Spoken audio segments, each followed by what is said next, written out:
Guys, how's it going? Welcome back. So, Merv Cogging issues solved. Big shout out to Tinsley Smith. Thank you, brother, for the info. I was pretty sure I was probably over geared anyways, but hey, it's always great to ask somebody who knows more than you do. And Tinsley definitely knows a lot more than I do about gearing, that's for damn sure. I'm not a speed runner.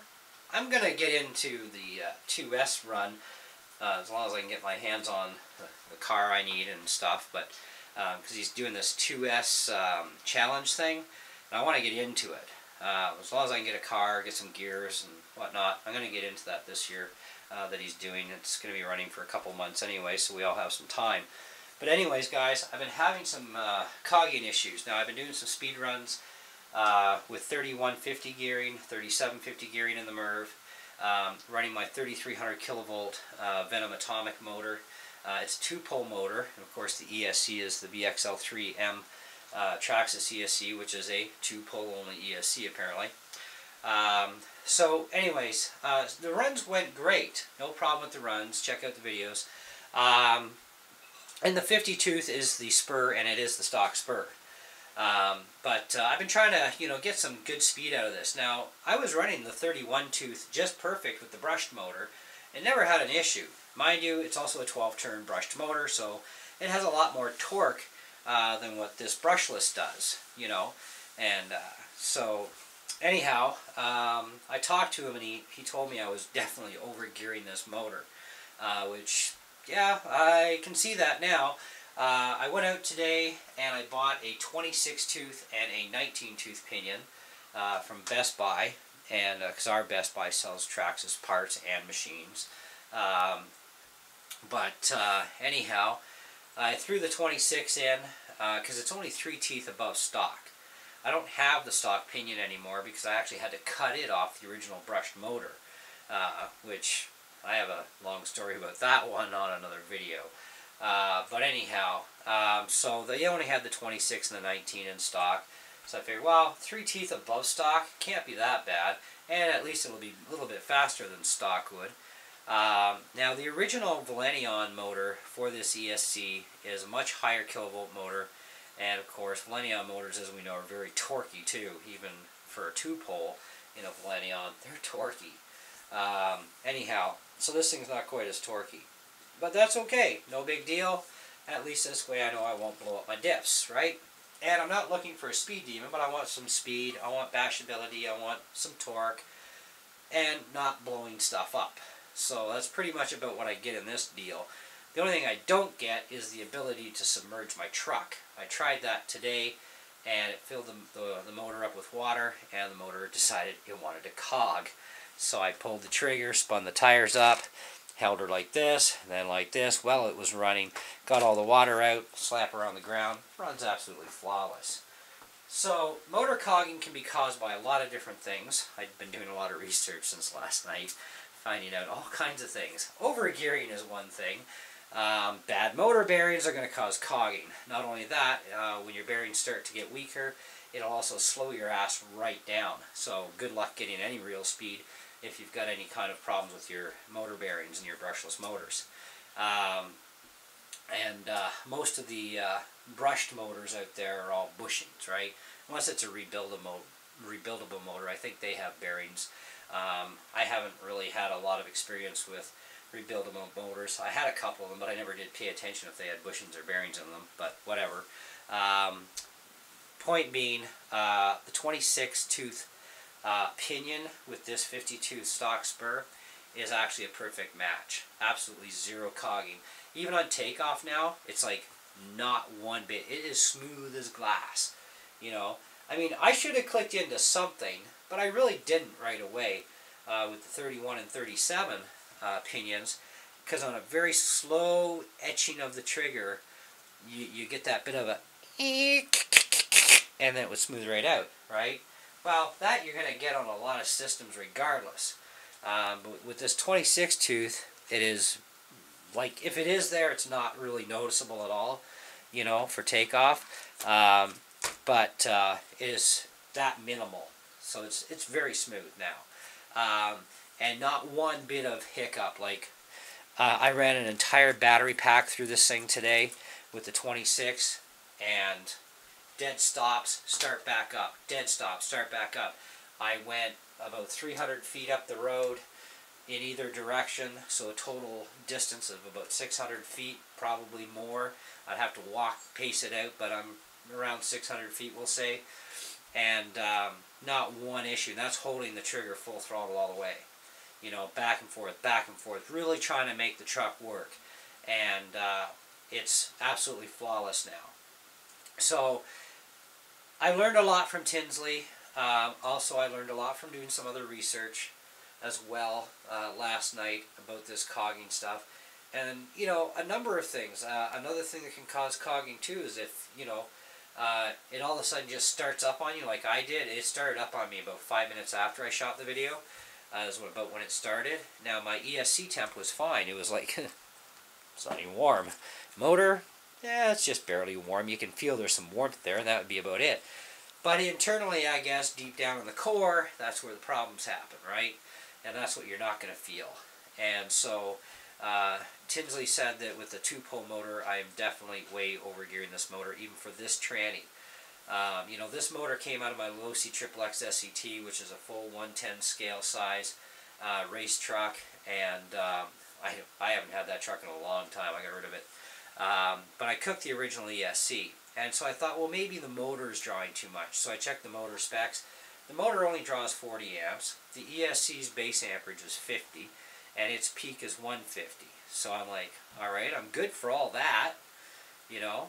The motor handles 2 to 3S, you know, and it handles up to 10 NIM, 10 cell NIM. And the ESC is 2 or 3S, which is fine, and it holds 12 cell NIM. So all the main components are fine, but I was definitely over gearing it too much. So the problem didn't start, like I said, until about 5 minutes in after the video, and it's like, oh man, that sucked. It's like, I also did a waterproofing test. I submerged the truck, of course, it cogs, which means my motor is not waterproof. It's water resistant, no problem there, but it's not waterproof. You can't submerge this particular motor. So as a heads up, check your motor specs on all your brushless motors, because any brushed motor is fine in water. But your brushless motors, check the specs, make sure it says either waterproof or water resistant. If it says water resistant, that means you can take it through puddles and go splash crazy, but you cannot submerge that motor. If it doesn't say waterproof or water resistant, then it's probably just basically a water resistant thing for brushless, which means puddles only, do not submerge. Otherwise, you'll pull it out like I did, and it'll cog like a bugger, and you're going to have to spin the wheels up and hold the trigger at the same time, get her going again, and hang it, and just full throttle it and blow all the water out of the motor, and then you'll be good to go again. So anyways, that's pretty much about it for that.